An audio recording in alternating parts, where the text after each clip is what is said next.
Hello everyone, welcome to HM Chemistry channel. Myself Dr. Manvinder here and we are going to learn about atomic structure. 3 videos इसकी upload हो चुकी हैं और this is the 4th lecture. और video start करने से पहले I am requesting you, अगर आपने चैनल को सब्सक्राइब नहीं किया तो प्लीज़ चैनल को सब्सक्राइब कर लें।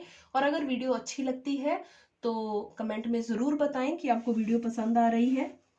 देखो, आज हमने पढ़ना है स्पेक्ट्रम के बारे में। हाइड्रोजन स्पेक्ट्रम का मेनली हम पढ़ेंगे लाइन स्पेक्ट्रम, बट होता क्या है स्पेक्ट्रम वो देखिए। देखो, हमारे पास जो स्पेक्ट्रम है basically that is mason spectrum, absorption spectrum and molecular spectrum. ठीक है, तो ये 3 होते हैं बेसिकली। तीनों के केस में डिफरेंस क्या है? अगर तो आप मॉलिक्यूल की बात कर रहे हो और उसका स्पेक्ट्रम रिकॉर्ड कर रहे हो तो that is known as molecular spectra. और मॉलिक्यूल के केस में हमेशा आपके पास बैंड बनते हैं। जैसे आईआर लेते हो या आईआर में बैंड लेते हो कि कितनी पीक पे आया है, कितना बैंड आया है आपके पास। ठीक है, यूवी में बैंड्स आते हैं, आईआर में तो सॉरी पीक्स आती हैं, तो this is band spectrum. Molecule के केस में इसको बैंड स्पेक्ट्रम बोलते हैं और हमेशा ये एक्साइटेड मॉलिक्यूल से देते हैं। कौन देता है? Excited molecule. ग्राउंड स्टेट पे कोई भी मॉलिक्यूल स्पेक्ट्रम नहीं देता, क्योंकि जब एक लेवल से दूसरे लेवल तक वो शिफ्ट होगा और वो एनर्जी को वापस आने के लिए लूज करेगा, वही जो रिकॉर्ड है वो स्पेक्ट्रम है। अगर वो कोई चीज ग्राउंड स्टेट पे पड़ी है, कोई एनर्जी उसने नहीं ली, तो वो स्पेक्ट्रम नहीं देगी। हमेशा एक्साइटेड मॉलिक्यूल्स ही स्पेक्ट्रा देते हैं। सेकेंड जो है हमारे पास एब्जॉर्प्शन और एमिशन की बात। देखो, पहले रफली मैं एक बार पढ़ा दूं आपको। देखो, जो स्पेक्ट्रम है रेडिएशन का, देखो ठीक है, spectrum of radiation emitted by a substance. Spectrum of radiation, ठीक है, क्या है? Emitted by substance. और इसको आप क्या करो? रिकॉर्ड करो। ठीक है, तो उसको क्या बोलेंगे? Emission spectrum. I am again repeating, the spectrum of radiations emitted by a substance and that has absorbed energy and that is recorded, and this spectrum is known as emission spectrum. ठीक है, अभी अभी मैंने आपको बताया था कि atom है, मॉलिक्यूल है, आयन है, कोई भी चीज है that have absorbed radiations are said to be excited. कोई चीज ग्राउंड, मान लो दिस इज ग्राउंड लेवल 1, ये 2 लेवल, ये 3 लेवल, ये 4 लेवल, हमारे पास यहाँ पे कोई चीज पड़ी है, उसको मैंने दे दी क्या? Energy H mu. अगर एनर्जी दी तो ये पहले लेवल पे भी जा सकता है, ये दूसरे पे भी जा सकता था, ये तीसरे पे भी जा सकता है। तो इसने एनर्जी ले ली और एनर्जी लेके क्या हुआ? ऊपर चला गया। ठीक है, ऊपर चला गया, पर क्या हुआ? अल्टीमेटली इसको वापस अपनी ग्राउंड स्टेट पे ही आना पड़ेगा टू गेन द स्टेबिलिटी। ठीक है, तो देखो एक सिंपल एग्जांपल देती हूं मैं आपको। जैसे 1 2 3 4 5 6 7। ठीक है, स्टूडेंट्स को मैं ये बड़ा इंटरेस्टिंग एग्जांपल देती होती हूँ कि हमारे स्टूडेंट्स की ना क्लास यूजली लगती थी जो सेकंड लेवल पे। ठीक है, एक दो बार इनका जो क्लास है वो शिफ्ट कर दिया 7th लेवल पे, तो वाई स्टेयर्स जाना पड़ता था उनको, क्योंकि लिफ्ट अलाउड नहीं है स्टूडेंट्स के लिए। तो अब देखिए कि क्या है, अगर मान लो कि स्टूडेंट ने बड़ा एनर्जाइज होके कि ठीक है लेक्चर लगाना है हमने, फर्स्ट लेक्चर, चलो जी भागते जाओ फटाफट, ग्राउंड लेवल से 7th पे चले गए। ठीक है, चले तो गए क्योंकि मजबूरी थी कि क्लास 7th लेवल पे लगनी है। बट क्या रोज रोज वो स्टेबल हो पाएंगे उस चीज के लिए? नहीं हो पाएंगे, क्योंकि स्टेयर से 7th लेवल तक जाना, आधी एनर्जी तो यही निकल जाती थी। तो स्टेबिलिटी के लिए उनके पास क्या ऑप्शन था कि वो वापस उनकी क्लास सेकंड लेवल पे या फर्स्ट लेवल पे ही लगने लग जाए। ठीक है, तो किसी को भी जब आप एनर्जी देते हो या फोर्सफुली आप एनर्जी देके या फोर्सफुली कुछ कह के आपने हायर लेवल पे भेज तो दिया, जैसे इनको क्लास लगाने के लिए भेज दिया। ठीक है, इलेक्ट्रॉन को भेज दिया ऊपर कि जाओ एनर्जी ले ली आपने, ऊपर जाओ फोर्सफुली, पर वो वहां पे क्या नहीं है? वो स्टेबल नहीं है। क्या नहीं है? वो वहां पे स्टेबल नहीं है। तो स्टेबल नहीं है तो वो क्या करेगा? वापिस आएगा कहां पे? ग्राउंड स्टेट पे। ठीक है, तो उस चीज को जब आप रिकॉर्ड करोगे तो वो होता है स्पेक्ट्रम। ये एनर्जी जो ऊपर ली है और रिकॉर्ड कर ली, ठीक है, तो दैट इज स्पेक्ट्रम की फॉर्म में आपको वो मिलेगी। ठीक है, तो हमारे पास दो चीजें हैं, absorption spectrum and emission spectrum. देखो क्या डिफरेंस है, मैं एक बार बुक की दिखाती हूँ आपको। ये हमारे पास सैंपल है, एक्साइटेड सैंपल, क्योंकि अमेजन की बात हो रही है। अमेजन के लिए हमेशा एक्साइटेड होना जरूरी है। उसके लिए एक्साइटेड सैंपल था, वो एक स्क्रीन में से आपने उसको पास किया, then it is passed into the prism. Prism के बाद आपने एक डिटेक्टर पे इसको डिटेक्ट किया। जब इसका आपने देखा तो आपके पास जो स्पेक्ट्रम आया वो इस तरह का आया आपका, ठीक है। बाकी सारा ब्लैक था, छोटी छोटी लाइंस है बीच में, और एक कलर आपको दिख गया यहाँ पे। एब्जॉर्प्शन के केस में हमारे पास क्या है, एक व्हाइट लाइट का सोर्स है जैसे ये, ठीक है। तो व्हाइट लाइट का सोर्स था जो, वो एब्जॉर्बिंग मटेरियल ने एब्जॉर्ब कर लिया। सोर्स आया लाइट का, एब्जॉर्ब करने वाला मटेरियल यहाँ पे पड़ा था, उसने लाइट को एब्जॉर्ब कर लिया। एब्जॉर्ब किया, पास किया स्क्रीन से, प्रिज्म से पास किया, बाकी निकल गया। जिस लाइट को इसने एब्जॉर्ब किया था वो तो आ गई यहाँ पे ब्लैक, बाकी सारी लाइट्स आपको एज सच मिलेंगी, ठीक है। तो this is absorption spectrum, this is absorption spectrum. तो ये बड़ी मुश्किल से मैंने बुक ढूंढी, बहुत पुरानी बुक थी, ठीक है। तो मेरे को था कि ये एक पिक्चर आपको दिखा दूं कि दोनों के बीच में डिफरेंस क्या होता है एमिशन और एब्जॉर्प्शन में, ठीक है। एब्जॉर्प्शन में जिस लाइट को वो एब्जॉर्ब कर लेता है वो वहां पे ब्लैक कलर में दिखेगी आपको, ठीक है। बाकी एमिशन में सिर्फ बाकी सारा ब्लैक है, पर एक आपके पास कलर आएगा जैसे, ठीक है। तो this is basic things about emission और जो है हमारे पास एब्जॉर्प्शन स्पेक्ट्रम, ठीक है। एमिशन स्पेक्ट्रम हमारे पास दो तरह का होता है, continuous spectrum and line spectrum, ठीक है। कॉन्टिन्यूस में क्या होता है, जब सोर्स है जो आप, ठीक है, ले लिया आपने, सोर्स से जो एनर्जी निकली आपने प्रिज्म से पास करवाई, फिर उसको एनालाइज किया, तो आपके पास हमेशा मतलब कॉन्टिन्यूस बैंड बनेंगे, ठीक है, कॉन्टिन्यूस बैंड्स बनेंगे, तो कॉन्टिन्यूस स्पेक्ट्र आता है। लाइन स्पेक्ट्रम किस में आता है, जब आप गैस फेस लेते हो, और एमिशन हमारे पास जो स्पेक्ट्रम है वो कॉन्टिन्यूस फॉर्म में नहीं आता, बीच बीच में आपके पास इसमें डार्क लाइंस आने लग जाती हैं, ठीक है। तो this is line spectrum. Absorption के केस में वही लिया, जैसे मैंने आपको पिक्चर दिखाई थी, रेडिएशंस आई, आप उनके पास सोर्स में गई, वो उसने एब्जॉर्ब किया, जो लाइट उसने एब्जॉर्ब कर ली वो तो आपके पास आ गई ब्लैक, ठीक है, बाकी सारे कलर आपको एज सच दिखेंगे, ठीक है। तो this is basic things. Main काम जो शुरू होता है इसमें से कुछ पेपर में नहीं आएगा, पेपर में क्या आएगा, अब देखो क्या आएगा, वेरी वेरी इंपॉर्टेंट, कोई भी आप उठा लो इसके एमसीक्यू पेपर में आएंगे ही आएंगे, ठीक है। मैंने बताया आपको बोहर का, ठीक है, बोहर के तीनों चीजें, एनर्जी, वेलोसिटी और उसकी रेडियस, कुछ भी आ सकता है पेपर में। कंपैरिजन आ सकते हैं, जैसे मैंने आपको करवा दिए, ठीक है, 4-5 न्यूमेरिकल। हाइड्रोजन का स्पेक्ट्रम, इनकी लाइंस, इनके जो है स्पेक्ट्रल लाइंस के बारे में जो मैं करवा रही हूँ, वेरी वेरी इंपॉर्टेंट, गारंटी देती हूँ मैं इस चीज की। अगर आप इन न्यूमेरिकल जो सॉल्व कर लोगे, फॉर्मूलाज याद कर लोगे मेरे अकॉर्डिंग, ठीक है, तो बच्चों आपका काम हो गया। मैंने अपने बच्चों को, यही मेरा होता है फोकस, कि आपको थ्योरी सारी समझ आ गई है, अब कॉम्पिटिटिव के बेस से मैंने आपको सारा पढ़ा दिया है, ठीक है। ये टाइम पास नहीं, बहुत अच्छा मटेरियल आपको प्रोवाइड किया है, तो ये सारा आपने याद करना है, ठीक है। पिछली बार जिन्होंने ये सब कुछ पढ़ा है उनके 100+ मार्क्स हैं, काफी अच्छे मार्क्स लेके गए हैं वो केमिस्ट्री में। तो आप लोगों ने इन चीजों को मिस नहीं करना, सारा कॉपी में लिखिए। थोड़ा डिफिकल्ट आपको लग रहा होगा कि मैडम न्यूमेरिकल्स बहुत देते हैं, पर इसका रीजन है, ठीक है। मेरे लिए तो इजी था कि सीधी सीधी थ्योरी पढ़ देती, पर नो, क्योंकि पेपर में जो आता है वो कुछ ट्रिक्स आती हैं, सीधा कुछ भी नहीं आता।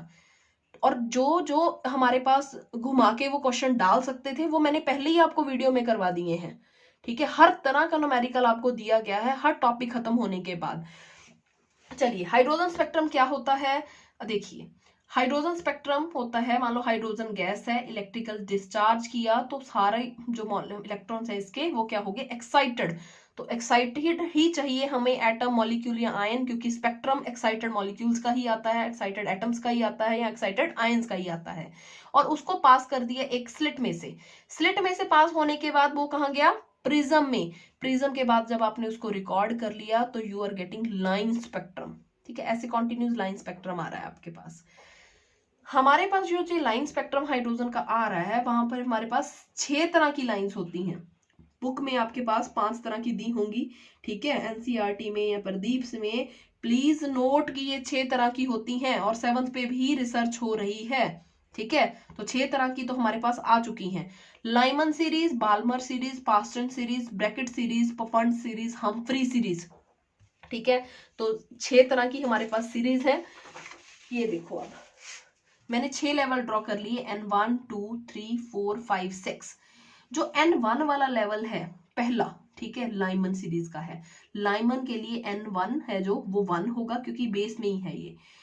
N2 कितना हो सकता है? N2 हमारे पास ये भी हो सकता है कि ये 3 से आए, 2 से आ रही है, 4 से आ रहा है, मतलब ऊपर वाले लेवल्स में से जब भी एनर्जी है जो लूज होके वो फर्स्ट पे आएगा, दैट इज लाइमन सीरीज। हमेशा याद रखना है लाइमन के लिए N कितना है? 1। मतलब कोई भी ऊपर वाले लेवल से जब वो 1 पे आएगा, कौन सी सीरीज है वो? लाइमन। जब ऊपर वाले एनर्जी लूज करके किस लेवल पे आएंगे? N2 पे आ जाए, N2 पे आ जाए, तो वो क्या है? Balmer series. क्या है? Balmer series.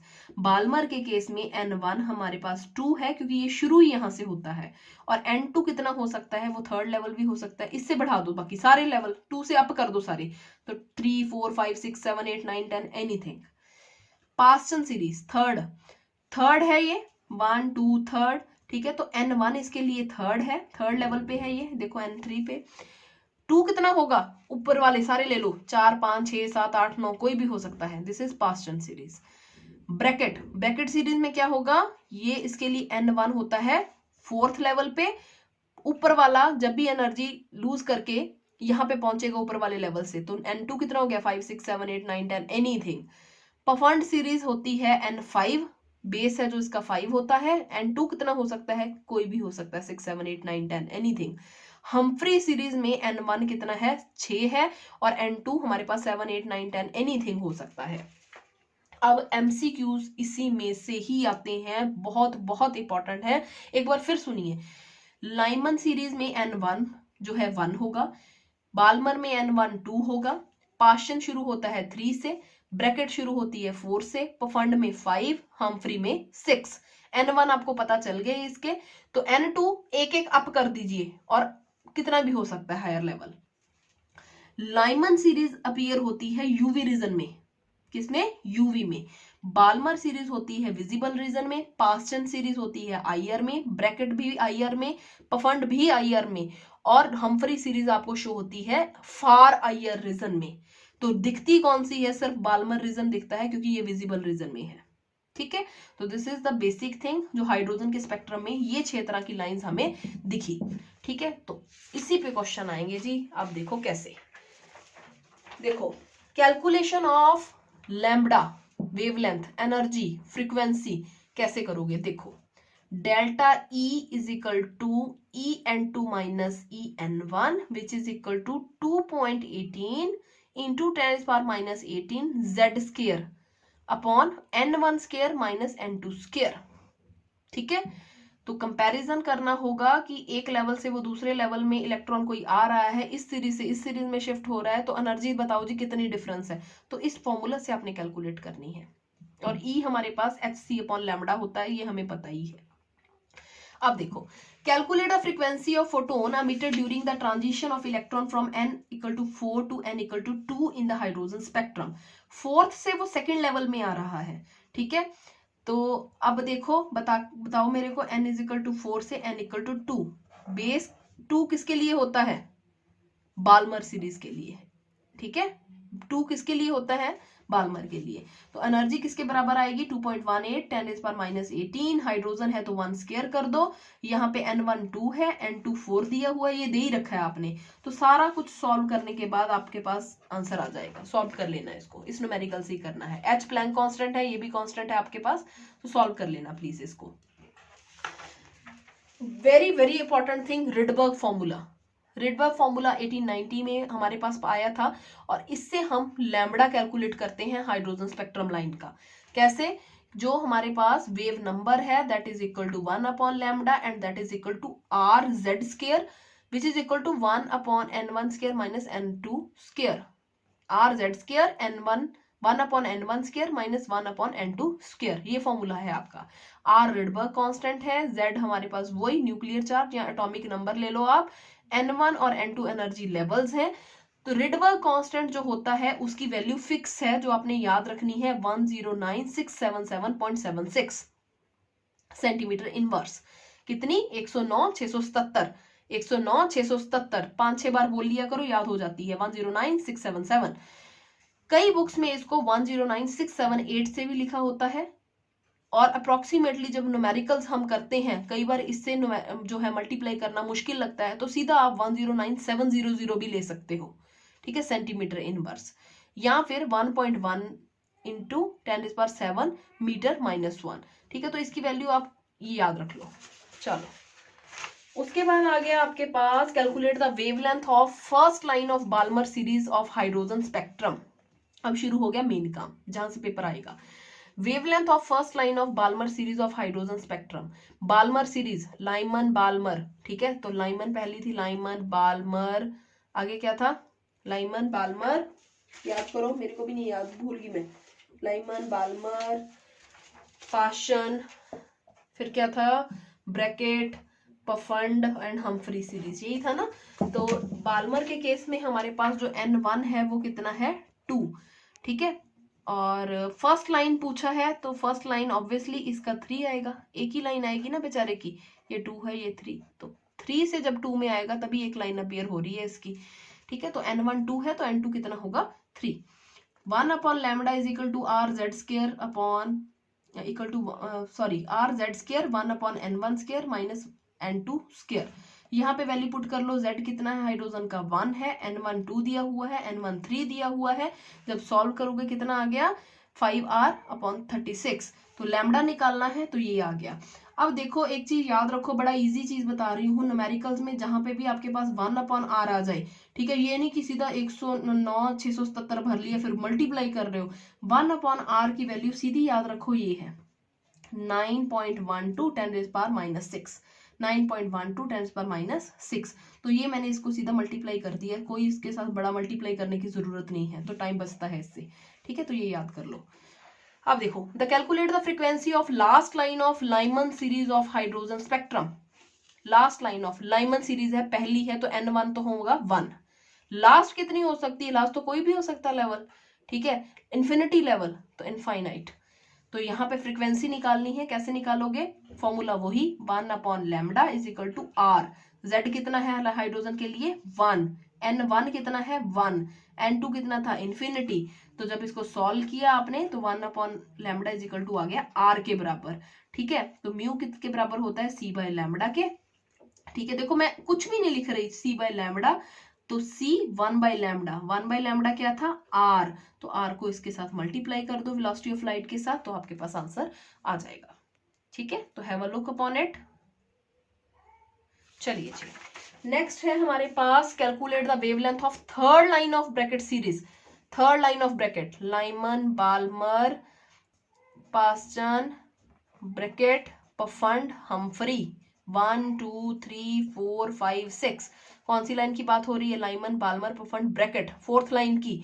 तो N1 तो हो गया इसके लिए 4। अब थर्ड लाइन पूछ रहा है, ये देखो ऐसे लिख लिया करो, 4 5, इसके ऊपर वाले सारे लेवल लिख लो, एक लाइन यहां से, दूसरी लाइन यहां से, तीसरी लाइन यहां से, ऐसे बनाना है आपने। अगर कंफ्यूज होते हो ना, तो इसका लेवल पहले लिख लो, जैसे फोर्थ है तो इसके ऊपर वाले सारे लेवल लिख लो। तो देखो कि 3 लाइन कहाँ पे आएंगी, 1 2 3, तीसरी लाइन 7th लेवल से आ रही है, तो N2 7 होगा, ठीक है। ये अपने आप करना है, सॉल्व करो उसी फॉर्मूले के साथ, तो बताओ मेरे को कितना आंसर आएगा।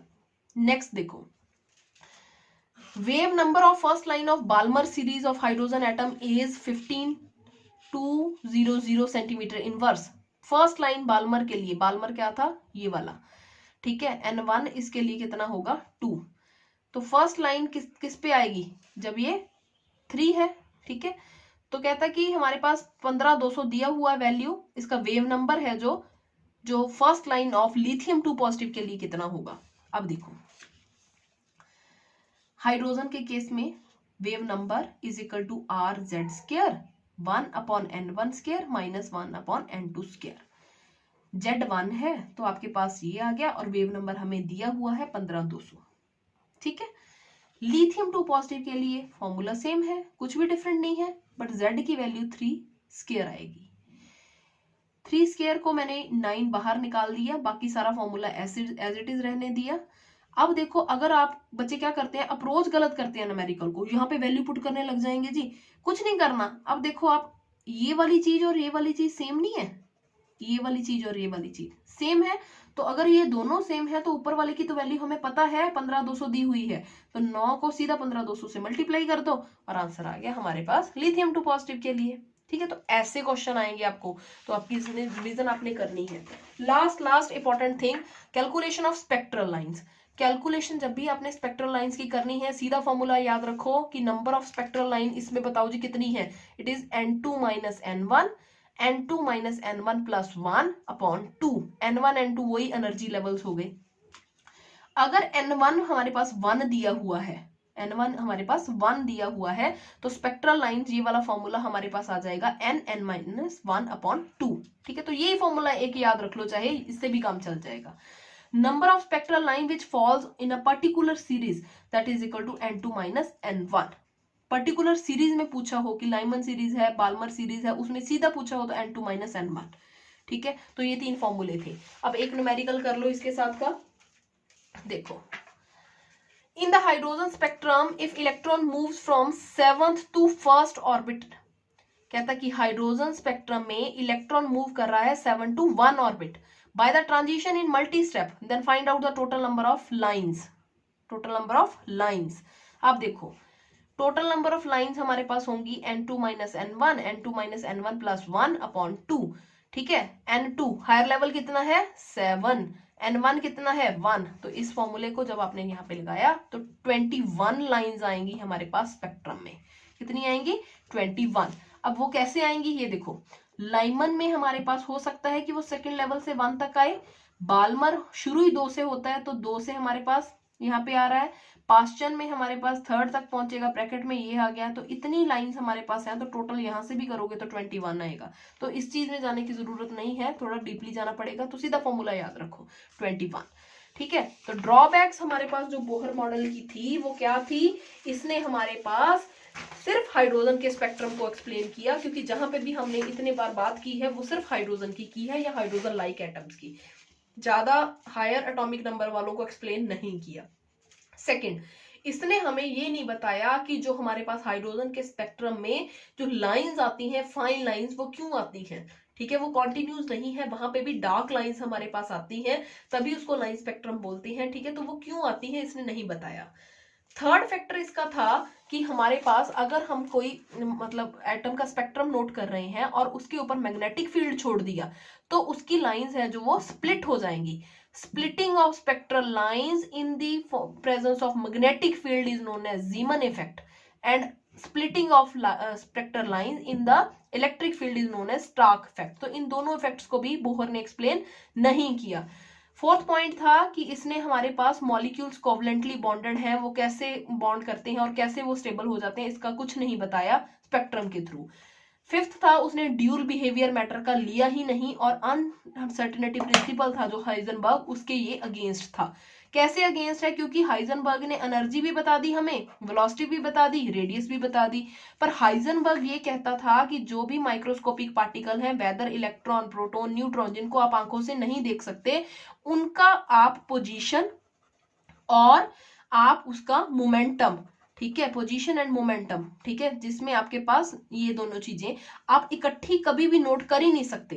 पोजीशन मींस आपके पास रेडियस, मोमेंटम मींस आपके पास वेलोसिटी होगी, ठीक है, बीच में, ठीक है, तो वो कहाँ, तो ये चीजें आप दोनों इकट्ठी नोट नहीं कर सकते, पर इसने तो बड़े आराम से हमें फॉर्मूला दे दिया, तो ये चीजें इसकी कॉन्ट्राडिक्टरी थी, तभी ये मॉडल फेल हो गया। और नेक्स्ट मॉडल हमारे पास आया वेव मैकेनिकल मॉडल, और अगली वीडियो में हम जो है अगले लेक्चर में वो वेव मैकेनिकल मॉडल पढ़ेंगे और इसके आगे क्वांटम नंबर्स हैं जो उसका सारा बेसिक पार्ट कर लेंगे।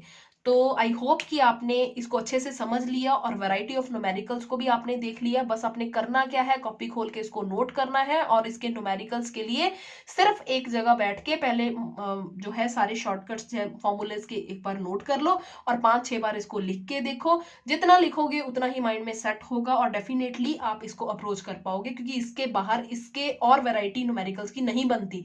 कहीं पे भी आप देख लो, कहीं का भी पेपर खोल के देख लो, आई एम गारंटी दे रही हूं मैं आपको, आई एम श्योर कि इसके बाहर कुछ भी नहीं आएगा, ऐसा ही पैटर्न आपको पेपर में डेफिनेटली मिल जाएगा।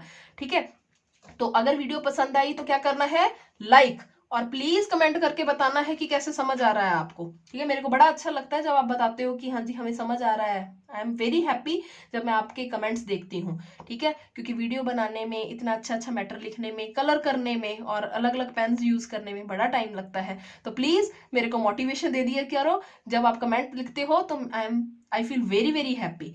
तो at the end I want to say, अगर चैनल को सब्सक्राइब नहीं किया तो प्लीज सब्सक्राइब करके जाना और जुड़े रहना इसके साथ। और इसके चैप्टर के बाद जितने भी इसके एमसीक्यूज होंगे हम वो टेलीग्राम चैनल में डालेंगे, और एफबी के पेज है जो एचएम केमिस्ट्री, उस पे भी इसको अपलोड किया जाता है, तो इसको आपने सॉल्व करना है और वहां पे भी हमें आप ज्वाइन कर सकते हो। और मिलते हैं अब नई वीडियो में, तब तक के लिए बाय बाय, टेक केयर।